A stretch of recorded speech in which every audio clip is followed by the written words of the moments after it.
ما بعد فقد قال الله تعالى عز وجل في القرآن الكريم بسم الله الرحمن الرحيم إن الله وملائكته يصلون على النبي يا أيها الذين آمنوا صلوا عليه وسلموا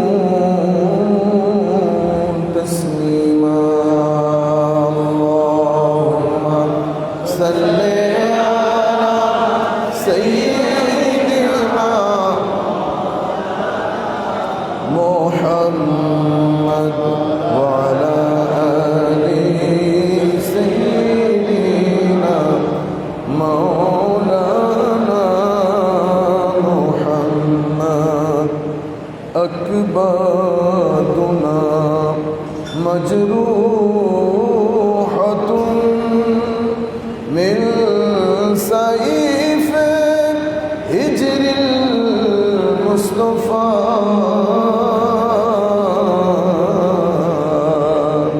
طوبى لأهل بلدة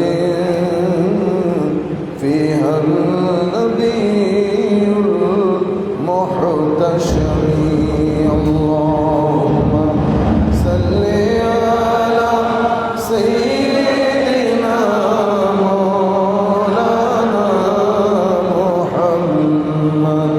وعلى آل سيدنا مولانا محمد بسم الله الرحمن الرحيم قل لا أسألكم عليه أجرا إلا المودة في القربى صدق الله مولانا العظيم وصدق رسوله النبي الحبيب الكريم شهداء কারবালার স্মরণে আয়োজিত আজকের এই আজিম অনুষ্ঠানের সম্মানিত সভাপতি সদরে মজলিস আমাদের সকলের অতীব সম্মানিত আওলাদে হাশমি হুজুর আল্লামা আবুল ইরফান হাশমি সাহেব কেবলা মুদ্দাজিলুল আলী সম্মানিত শ্রোতামণ্ডলী আমরা সবাইকে সশ্রদ্ধ সালাম জানাচ্ছি আসসালামু আলাইকুম ওয়া রাহমাতুল্লাহি তাআলা ওয়া বারাকাতুহু।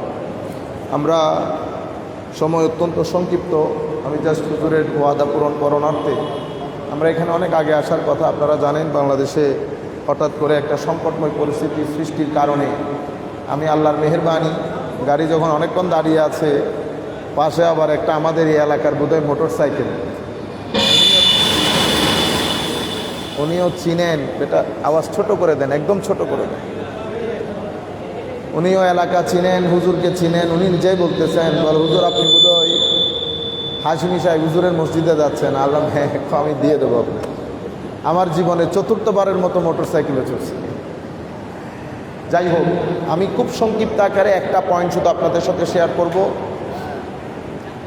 হাদিসে পাকের মধ্যে আব্দুল্লাহ ইবনে ওমর রাদিয়াল্লাহু তাআলা আনহু কর্তৃক একটা হাদিস বর্ণিত আছে। আপনারা আমার কথা ক্লিয়ারলি শুনতে পাচ্ছেন তো? না ক্লিয়ারলি শুনতে পাচ্ছেন? শোনা যাচ্ছে না?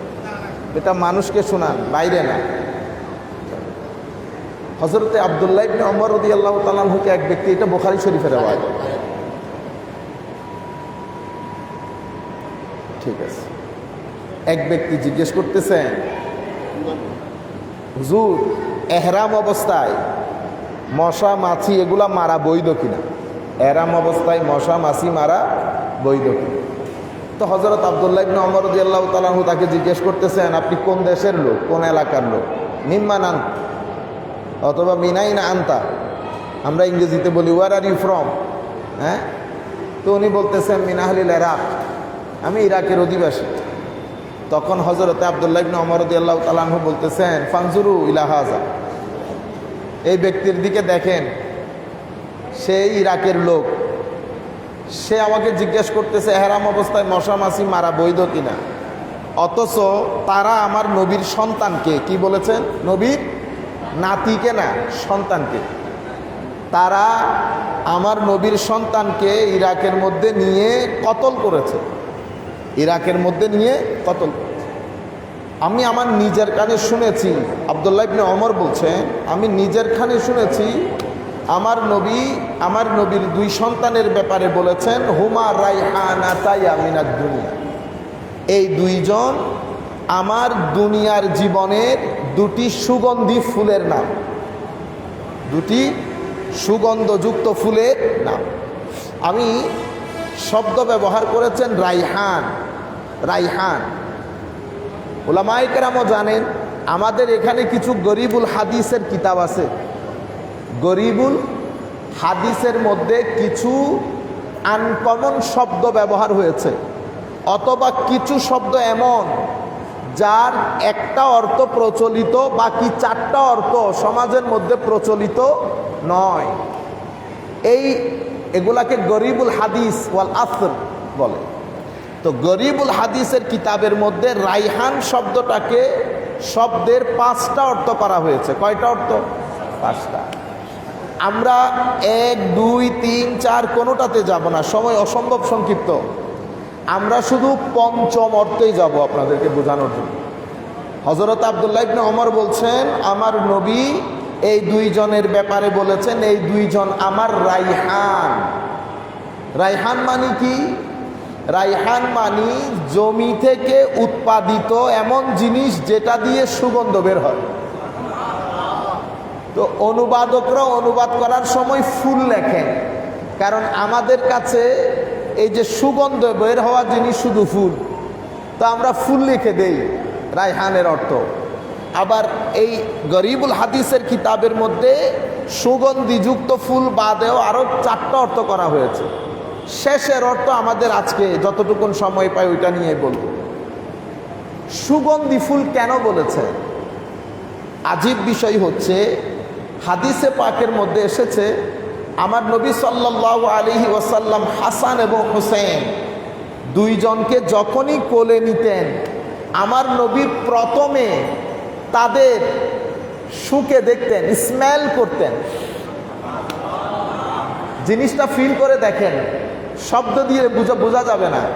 আপনি চোখ বন্ধ করে যদি চিন্তা করেন, আমার নবী প্রথমে এই 2 জনকে নিয়ে আগে কি করতেন? শুকে দেখতেন। এরপরে কি করতেন? ফায়াদুম্মুহুমা ইলাইহি, 2 জনকে একেবারে জড়িয়ে ধরতেন। এরপরে কি করতেন? চুমা দিতেন। তাইলে প্রথমে স্মেল করতেন। স্মেল কেন করতেন? কারণ এই 2 জনের, বেটা মাইক নিয়ে আর ডিস্টার্ব না হয় মতো, সিম্পল একটা মাইক, এখানে শুধু এরা শুনবে, দ্যাটস ইট। আমি আপনাদেরকে বলতে চাচ্ছিলাম, তো স্মেল বের হয়। এখন স্মেলটা বের হয় কেন? এই স্মেল আসে কোত্থেকে? আর এটা যখন নিত আমার নবী, কিভাবে সুকুন এবং শান্তি আমার নবীর অন্তরে বয়ে যেত। সেই কারণে রাইহানের একটা অর্থ করা হয়েছে রাহাত, সুকুন, ইতমিনান। আপনারা চিন্তা করে দেখেন, তাহলে এই সুগন্ধি আসলো কোত্থেকে? আসলে এই 2 জনকে আমার নবী বলেছেন আমার সন্তান। কি বলেছেন? আমার সন্তান। তো আমার নবীর শরীর মুবারক থেকেও সুগন্ধি বের হতো। সুগন্ধি এমনভাবে বের হতো, আমার নবী যখন কোনো রাস্তা দিয়ে হেঁটে যেতেন, সাহাবায়ে কেরাম যদি আমার নবীকে তালাশ করার জন্য বের হতেন, ওনারা সুগন্ধি শুকে শুকে আমার নবীকে বের করতে পারতেন। হাওয়ার মধ্যে আমার নবীর ওই মিস্কের একেবারে উদের খুশবু আছে না, হ্যাঁ, উদ মালাকি, কত সুন্দর সুন্দর খুশবু। তো সাহাবায়ে কেরাম এই খুশবু দেখে দেখে আমার নবীকে খুঁজে বের করতেন। শুধু এটা না, এক সাহাবীর সামনে আমার নবী কোরআন তিলাওয়াত করছিলেন, মহব্বত করে মাজাখান আমার নবী কি করলেন? ওই সাহাবীর মুখের সামনে এসে আয়াত পড়লেন। তো আমার নবীর মুখের হাওয়া গিয়ে সাহাবীর মুখে লাগলো। বর্ণনার মধ্যে আসতেছে, মৃত্যুর আগ পর্যন্ত ওই সাহাবীর জবান থেকে বিশেষ মিস্কের খুশবু বের হতো। আরেক সাহাবী নিজের ঘরের মধ্যে আমার নবী সাল্লাল্লাহু আলাইহি ওয়াসাল্লাম ঘাম মুবারক শিশির মধ্যে ভরে ঘরের মধ্যে সংরক্ষণ করতেন। পুরা মদিনা শরীফের মধ্যে ওই ঘরকে বলতো খুশবুওয়ালা ঘর। কি আলা ঘর? খুশবুওয়ালা ঘর। আমার নবীর শরীরে পাক থেকে এই আন্দাজে খুশবু বের হতো। তো নবী পাকের এই খুশবু ট্রান্সফার হয়ে গেছে হাসান এবং হুসাইনের শরীরে। এই জন্য ইমাম হাসান এবং ইমাম হুসাইন 2 জনকে মিলে অবিকল আমার নবীর মতো লাগতো দেখতে। অবিকল, ওয়াকানা আশবাহুহুমা, হাদিসে পাকের মধ্যে এসেছে, পুরা দেখতে আমার নবীর মতো 2 জন। হুসনের মধ্যে, সিরতের মধ্যে, আখলাকের মধ্যে, কথাবার্তার মধ্যে, ইভেন বর্ণনার মধ্যে এতটুকুনও আসছে, ইমামে হাসান ইমাম হুসাইন যখন কারোর সাথে কথা বলতেন, পিছন থেকে দেখলে কেউ বুঝার উপায় ছিল না আমার নবী কথা বলতেছেন না ইমামে হুসাইন বলতেছেন। শরীরের রং ঢং, প্রকৃতি, কথা বলা সব আমার নবীর মতো ছিল, আমার নবীর মতো ছিল। আমার নবী সাল্লাল্লাহু আলাইহি ওয়াসাল্লাম সেই কারণে বলেছেন রাইহান, নিজ সুখে সুখে দেখতেন ইমামে হাসান ইমাম হুসাইনকে। রাইহানের পঞ্চম অর্থ করা হয়েছে রিজক। কি জিনিস? আপনারা বলেন না রিজিক, তো রাইহানের একটা অর্থ হচ্ছে রিজিক। সেই কারণে আরবির মধ্যে বাচ্চা আউলাদকে রাইহান বলে। আউলাদকে কি বলে? রাইহান। কেননা রাইহান মানে রিজক। গরিবুল হাদিসের কিতাবের মধ্যে এসেছে ওয়াবির রিজকে ইউসাম্মাল ওয়ালাদু রাইহানা। রিজিক হওয়ার কারণে আরবির মধ্যে বাচ্চাদেরকে, আউলাদকে, বংশধরকে রাইহান বলে। এখন আমরা জানবো রিজিক মানে কি। আমার নবী হাসান এবং হুসাইন রিজিক কিভাবে হলো? লিসানুল আরব আমরা সবাই জানি, মানি। লিসানুল আরবের মধ্যে রিজিকের অর্থ করা হয়েছে শাইউন আল্লাযী ইউনতাফাউ বিহি, এমন জিনিস যেটার মাধ্যমে কল্যাণ সাধিত হয়, উপকার সাধিত হয়। আমাদের হুজুর আল্লামা হাশিমি রহমতুল্লাহি আলাইহি দুনিয়া ছেড়ে চলে গেছেন, মসজিদ মাদ্রাসা রেখে গেছেন। এগুলা যদি ওনার সন্তানরা এগুলার দেখভাল করতে না পারতেন, হুজুর উপকৃত হতেন না। উপকৃত না হলে হুজুরের আওলাদরা রিজিক হইতো না। এখন হুজুরের আওলাদরা কি হয়েছে? রিজিক। কারণ কি? কারণ হুজুর চলে যাওয়ার পরেও মসজিদ মাদ্রাসা সেই রঙে ডঙে চলতে না পারলেও চলতেছে, যার যার সামর্থ্য অনুযায়ী চলতেছে। তার মানে মসজিদও বন্ধ হয় নাই, মাদ্রাসাও বন্ধ হয় নাই। তাহলে আওলাদ কি হয়ে গেল? রিজিক। কেন? কারণ আওলাদের মাধ্যমে বাপ দাদার উপকার সাধিত হচ্ছে, বাপ দাদার উপকার সাধিত হচ্ছে। সেই কারণে হুজুরের আওলাদরা হুজুরের রাইহান হয়ে গেছেন। কি হয়ে গেছেন? রাইহান মানি আওলাদের মজলিসে বসলে বাবার সুগন্ধি পাওয়া যায়। আপনারা পুরো ফিলোসফিটা বুঝতে পারতেছেন? এখন প্রশ্ন হচ্ছে ইমামে হাসান এবং হুসাইনের মাধ্যমে আমার নবীর কোন উপকার সাধিত হয়েছে যার কারণে দুইজন রাইহান হলেন, রিজিক হলেন? আসেন আমরা একবার দেখি। ইমামে হাসানকে আমার নবী একবার বলেছেন ইবনি হাজা সৈয়দ, আমার এই সন্তান, আমার এই ছেলে সৈয়দ মানে সর্দার। আরবির মধ্যে সৈয়দকে সর্দার বলে অনুবাদ করা হলেও সৈয়দের আসল সর্দার হচ্ছে সেই ব্যক্তি যার মাধ্যমে তার জাতির সমস্যার সমাধান হয়, উপকার হয়।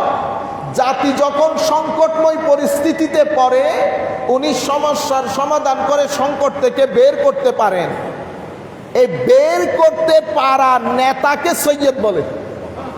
শুধু শুধু নেতৃত্ব দিয়ে সৈয়দ হয় না। সৈয়দ এমন সৈয়দকে বলে, সর্দারকে বলে, যিনি সমস্যা সমাধান করতে পারেন, উম্মতের ডেডলক শেষ করে উম্মতের সংকট নিরসন করতে পারে। আমার নবী ইশারাও দিয়ে গেছেন লাআল্লাহু, আল্লাহ অনতিবিলম্বে ইয়াকিনান আমার এই সন্তানের মাধ্যমে মুসলমানদের, কি বলেছি, মুসলমানদের দুই গ্রুপের মধ্যে সংকটের সমাধান করে দেবে। মুসলমানদের দুই গ্রুপের সংকটের সমাধান করবে। আপনারা জানেন হযরতে আলী কাররামাল্লাহু ওয়াজহাহুল কারীম এর সময়ে হযরতে মুআবিয়া রাদিয়াল্লাহু তাআলা আনহুর সাথে রাজনৈতিক সংকট দেখা দেয়। ওয়াল হাক্কু বিয়াদে আলী, হকের উপর হযরত আলী প্রতিষ্ঠিত ছিলেন। আমিরে মুআবিয়া রাদিয়াল্লাহু তাআলা আনহু উনি সাহাবীয়ে রাসূল। আমরা বলি এটাকে ইজতিহাদি ভুল।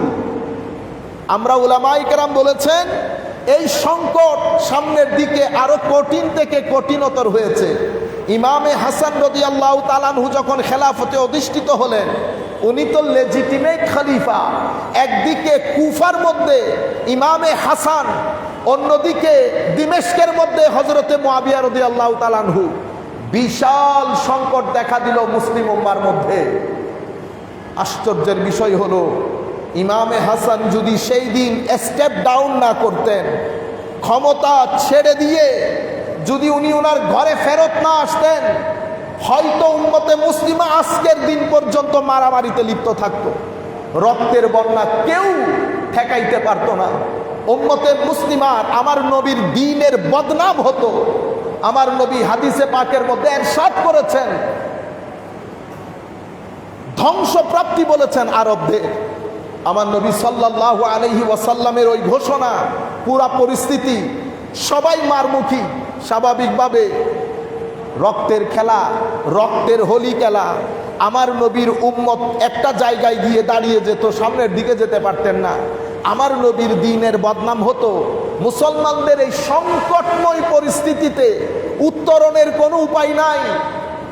আমার নবীর ঘোষণা মতে আমার নবীর লখতে জিগর, আমার নবীর সন্তান ইমামে হাসান আলে বাইত রাসূল এগিয়ে আসেন। এগিয়ে এসে ক্ষমতা হযরতে মুআবিয়া রাদিয়াল্লাহু তাআলা আনহুর হাতে দিয়ে ক্ষমতা দিয়ে উনি স্টেপ ডাউন করে উম্মতে মুসলিমাকে পরবর্তী সংকটময় পরিস্থিতি থেকে উদ্ধার করে 1200 বছর পর্যন্ত উম্মতে মুসলিমার যেই পতাকা উড়েছে সেটার পথ সুগম করেছে ইমামে হাসান আলাইহিস সালাম। সেই কারণে আমার নবীর উম্মতের কল্যাণ সাধন করার কারণে, নবীর উম্মতের লাভ করে দেওয়ার কারণে, নবীর উম্মতের উপকার সাধনের কারণে আমার নবী ইমামে হাসান এবং ইমাম হুসাইন দুইজনকেই আমার নবী নিজের রাইহান বলেছেন। রাইহান মানে রিজিক, রিজিক মানে যার মাধ্যমে উপকার হয়। ইমামে হাসানের মাধ্যমে নবীর উম্মতের উপকার হওয়া, দিন ধর্মের উপকার হওয়া মানে আমার নবীর উপকার হওয়া। সেই কারণে ইমামে হাসানকে আমার নবীর নিজের রিজিক বলেছেন, রাইহান বলেছেন। আপনারা বুঝতে পেরেছেন? আমি সময় সংক্ষিপ্ত বেদু বিস্তারিত জায়গায় যেতে পারছি না। তবে মনে রাখবেন, উম্মতের জন্য সবচেয়ে দুর্যোগপূর্ণ পরিস্থিতি হচ্ছে, এটা বড় অ্যালার্মিং। সেটা কি? উম্মত সেই তারিখ থেকে এই তারিখ পর্যন্ত বর্তমানে বিষয়গুলো আরো কঠিন থেকে কঠিনতর হচ্ছে। শিয়াইজমের নাম দিয়ে সোহাদাই কারবালার মাহফিল বন্ধ করা হচ্ছে। যারা আমাদের দেশে খারজিয়ত নাসিবিয়ত লালন করে তারা তো 10 দিন ব্যাপী আজমতে সাহাবায়ে কেরাম মাহফিল করছে। তোর মধ্যে আমরা যারা আহলে সুন্নাত ওয়াল জামাতের লোক, আমাদের জন্য এটা সমীচীন হয় নাই। আমরা খারিজি নাসিবিদেরকে আরো উৎসাহিত করছি। আমরাও তাদের মতো করে ঘোষণা করছি যে আহলে বাইতে রাসূলের মাহফিলের নাম দিয়ে শিয়াইজম প্রচার হচ্ছে। আপনি আমাকে একটা পরিসংখ্যান দিতে পারবেন কতটা আহলে বাইতে রাসূলের মাহফিল দিয়ে শিয়াইজম প্রচারিত হয়েছে? আপনি যদি এটা বন্ধই করে দেন তো খারিজিয়তকে রুখে দাঁড়াবেন কেমনে? সবচেয়ে বড় ব্যাপার, আপনি না বুঝতেছেন, আমি না বুঝতেছি, হুজুর বুঝতেছেন, দরবারের সাথে যাদের আসা যাওয়া আছে তারা বুঝতেছেন। আমার ছেলে যে কোনো জায়গায় যায় না, যারা বাংলাদেশের সংখ্যায় 85%, তাদেরকে আপনি আহলে বাইতে রাসূল শিক্ষা দিবেন কি করে? এই কারণে এই হাদিসটা আপনারা অসংখ্যবার শুনেছেন, আমার মনে হয় চিন্তা করে দেখেন নাই। আমার নবী কি বলেছেন? মান আহাব্বা, যেই ব্যক্তি এই দুইজনকে মহব্বত করে সেই ব্যক্তি যেন আল্লাহকে মহব্বত করলো, সেই ব্যক্তি যেন আমাকে মহব্বত করলো। দ্বিতীয় পার্টি কি বলেছে? ওয়ামান আবগাদাহুমা, যেই ব্যক্তি এই দুইজনের ব্যাপারে ঘৃণা পোষণ করলো। তাইলে হাদিসে পাকের মাধ্যমে এই কথা স্পষ্ট রূপে প্রতিভাত যে উম্মতের মধ্যে দুই ধরনের শ্রেণী হবে, একটা মহব্বত করবে আর একটা ঘৃণা করবে। একটা মহব্বত করবে আর একটা ঘৃণা করবে। কিভাবে বুঝলাম? কারণ আমার নবী হাদিসে পাকের মধ্যে বলছেন যেই ব্যক্তি মহব্বত করবে এবং যেই ব্যক্তি ঘৃণা করবে, তাইলে ঘৃণা করার লোকও উম্মতের মধ্যে থাকবে, মহব্বত করার লোকও উম্মতের মধ্যে থাকবে। এখন আপনি মহব্বত এবং ঘৃণা কেমনে বুঝবেন? সম্মানিত উপস্থিতি, মহব্বত অন্তরের একটা অবস্থার নাম। মহব্বত অন্তরের একটা অবস্থার নাম, দেখা যায় না, ছোঁয়া যায় না, মহব্বত দেখাও যায় না, ছোঁয়াও যায় না, কিন্তু কিছু কর্মের মাধ্যমে বহিঃপ্রকাশ ঘটে। এটাকে আমরা বলি মাজহারে মহব্বত। মাজহারে, যেই ব্যক্তি আমার নবীকে বেশি মহব্বত করে তার ভিতরে কয়েকটা জিনিস বেশি থাকবে। দরুদ শরীফ বেশি থাকবে, কোরআন শরীফ বেশি থাকবে, নামাজ দোয়া বেশি থাকবে, সুন্নতের অনুসরণ বেশি থাকবে, সত্য কথা বেশি থাকবে, মানুষকে ঠকানো থাকবে না। এটা আমার নবীর মহব্বতের মাজহার। কথায় কথায় নবীর কথা আসবে, নাত বেশি আসবে, কথায় কথায় আমার নবীর মাধ্যমে চোখের পানি ঝরবে। এটা হচ্ছে মাজহারে মহব্বত। মহব্বত তো আপনি দেখবো, আমি দেখবো না। আপনি দাবি করছেন আপনি আলে বাইত রসুলকে মহব্বত করেন, আমিও বলছি করেন, কিন্তু কোনো মাজহার নাই। আজীব বিষয় হচ্ছে আমার নবী বলেছেন যারা এই দুইজনকে ঘৃণা করে, এই দুইজনের ব্যাপারে যারা ভিতরে শত্রুতা পোষণ করে। আজীব বিষয় হচ্ছে আমাদের বাংলার জমিনে শত্রুতা পোষণ করার লোক আছে কি না সেটা বোঝানোর জন্য আপনাদেরকে বলছি। যারা বাইরে থেকে শুনছেন, মসজিদের মধ্যে যারা বসে শুনছেন, একমত পোষণ করেন, দ্বিমত পোষণ করেন, আপনি স্বাধীন। কিন্তু আমি আপনাকে একটা কথা বলি, আমাদের মধ্যে যারা আমার এই মুহররম মাসের মধ্যে আল্লাহর রসুলের আওলাদদের স্মরণ করেন না, তারা কি 12 মাসের মধ্যে কোনো মাসে কোনো একটা মজলিসে বুখারী মুসলিম থেকে আমার নবীর আলে বাইতের শান বর্ণনা করতে শুনেছেন? আমি শুনি নাই কোনোদিন, আমি কোনোদিন শুনি নাই। মনে হয় যেন ইমাম বুখারী থেকেও বড় হয়ে গেছে। ইমাম বুখারী, মুসলিম, সিহাসিত্তা বলেন, অন্যান্য হাদিসের কিতাব বলেন, প্রত্যেকটা গ্রন্থের মধ্যে আলে বাইতে রসুলের অধ্যায় আলাদা করে রচনা করা হয়েছে, আলাদা করে রচনা করা হয়েছে। এখন বর্তমান সময়ের মধ্যে আমি দাবি করছি আমি মহব্বত করি, কিন্তু কোনো একটা আচরণের মাধ্যমে সেটা প্রকাশিত হচ্ছে না। আফসোসের বিষয়, আমার নবী, এটা রুয়ে জমিনের মধ্যে, সৃষ্টির মধ্যে এই ঘটনা কোনো কারো ক্ষেত্রে নজরে আসে না, যেটা আমার নবীর এই নবীর কর্তৃক ওনার এই দুই সন্তানকে, দুই আলকে আমার নবী মহব্বত যে আন্দাজে প্রকাশ করেছেন, মহব্বত করে ভিতরে রেখে দেন নাই, প্রকাশ কেমনে করেছে দেখেন। এটাকে মহব্বতের বহিঃপ্রকাশ বলে। ইমামে হুসেন রাদিয়াল্লাহু আনহু বাচ্চাদের সাথে খেলাধুলা করছে। আমার নবী সাহাবায়ে কেরামের নিয়ে দাওয়াতে বের হয়েছে। কিসে বের হয়েছে?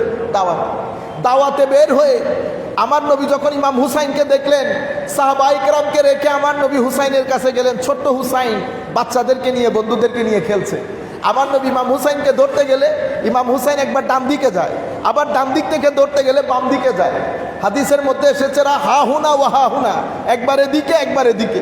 আমার নবীও করছেন, ইমাম হুসাইন হাসতেছেন, আমার নবীও আনন্দিত হচ্ছে, রিল্যাক্স হয়ে যাচ্ছে।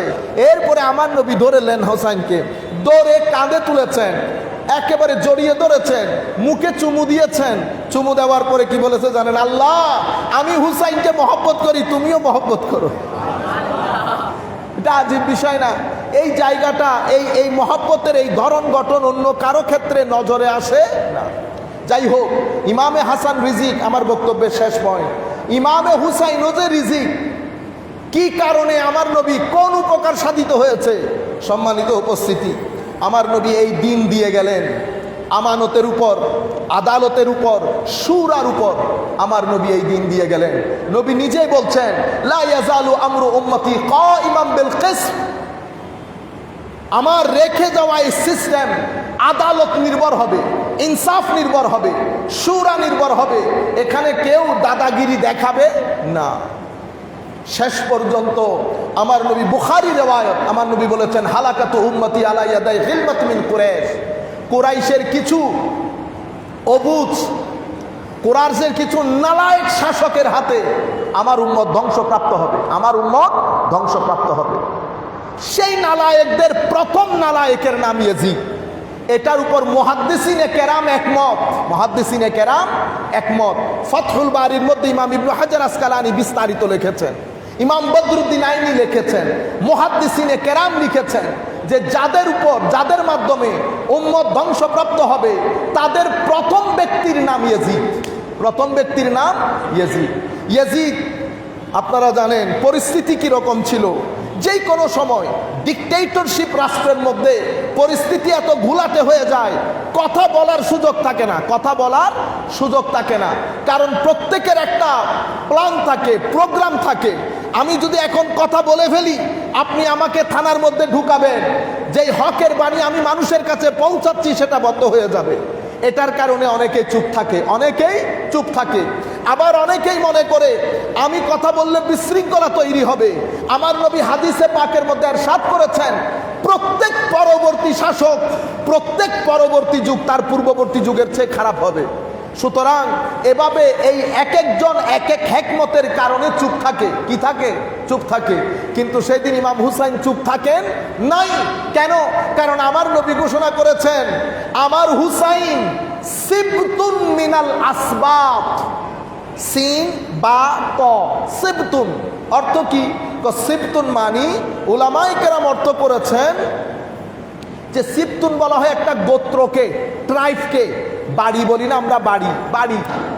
তো আমার হুসাইন এক ব্যক্তির নাম না, আমার হুসাইন পুরা একটা গোত্রের নাম। কিন্তু হায় হায়, মুহাদ্দিসিনে কেরাম আরো অর্থ করেছেন গরিবুল হাদিসের কিতাবের মধ্যে। কি? সিবতুন মানি হচ্ছে উম্মাতুম মিনাল উমামে ফিল খাইর। কোন একটা মঙ্গলের কাজের জন্য, কল্যাণকর কাজের জন্য এক ব্যক্তি যখন উম্মতের ভূমিকা পালন করে তাকে সিবতুন বলে। এক ব্যক্তি যখন উম্মতের ভূমিকা পালন করে, পুরো একটা জাতির ভূমিকা পালন করে। দেখেন, ইয়াজিদ অর্ধ পৃথিবীর শাসক। সেই দিন আমার নবীর সিস্টেম যখন হুমকির সম্মুখীন হয়েছে, ইমামে হুসাইন, আপনারা কি বিদ্রোহ বলবেন? না, বিদ্রোহ বলা যাবে না। কেন? কারণ বিদ্রোহের জন্য বিদ্রোহীকে একটা জায়গা দখল করতে হয়, অস্ত্র শস্ত্রে সুসজ্জিত হয়ে সেখানে সবাইকে একজনের সাথে একজন কানেক্টেড করে একটা জায়গা দখল করে অস্ত্রে শস্ত্রে সুসজ্জিত হয়ে যখন যুদ্ধের ঘোষণা করে, তখন এটাকে আমরা বিদ্রোহ বলি। ইমামে হুসাইন রাদিয়াল্লাহু তাআলা আনহু সপরিবারে কুফার মধ্যে যাচ্ছিলেন, ইয়াজিদকে না বলে দিয়েছেন। ইমাম হুসাইন দেখতে এক ব্যক্তির মতো লাগছে, কিন্তু আসলে ব্যক্তি একটা ছিল না, পুরো একটা উম্মত দাঁড়িয়ে গেছে মনে হয়েছে। ইয়াজিদ যদি উম্মত মনে না করতেন, ইয়াজিদ এত বড় সৈন্যবাহিনী ইমাম হুসাইনের জন্য পাঠাতেন না। ভয় ছিল, ইয়াজিদ ভুলে গিয়েছিল। মনে রাখবেন, যেখানে ফেরাউন সেখানে মূসা থাকবেই, সেখানে মূসা থাকবেই। ফেরাউন কিছু নির্দিষ্ট সময়ের জন্য, এটা শুধু মূসা আলাইহিস সালামের যুগের ফেরাউনের কথা বলা হচ্ছে না, যেই কোনো যুগে কোনো ব্যক্তি ফেরাউনের ভূমিকা পালন করবে, মনে রাখবেন সেই জাতির মধ্যেই আল্লাহ মূসা দাঁড় করিয়ে দেবে। মূসার আওয়াজ হয়তো কিছু সময়ের জন্য ক্ষীণ হবে, ফেরাউন ঔদ্ধত্য প্রকাশ করবে। ফেরাউনরা যত বেশি ঔদ্ধত্য প্রকাশ করে, সবার জন্য শিক্ষা বলছি, সবার জন্য, ফেরাউন যত বেশি অহংকারী হয়, তার ধ্বংস তার চেয়ে বেশি খতরনাক হয়। উম্মতে মুসলিমা না, শুধু আদম থেকে আজকের দিন পর্যন্ত যারা বেশি অহংকার করেছে, তারা তত বেশি ধুলাই খেয়ে পৃথিবীর জমিন থেকে বিতাড়িত হয়েছে। না রে, তকবীর দেন বেটা, তকবীর দেন বেটা।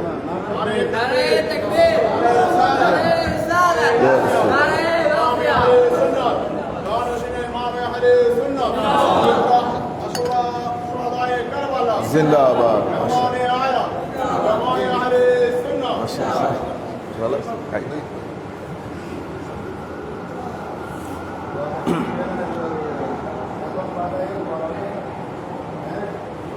বসে যান, চল বসে। সালাতু ইয়া রাসূলুল্লাহ আলাইকুম, সালামু ইয়া হাবিবাল্লাহ আলাইকুম, সালাতু ইয়া রাসূলুল্লাহ আলাইকুম, সালামু ইয়া।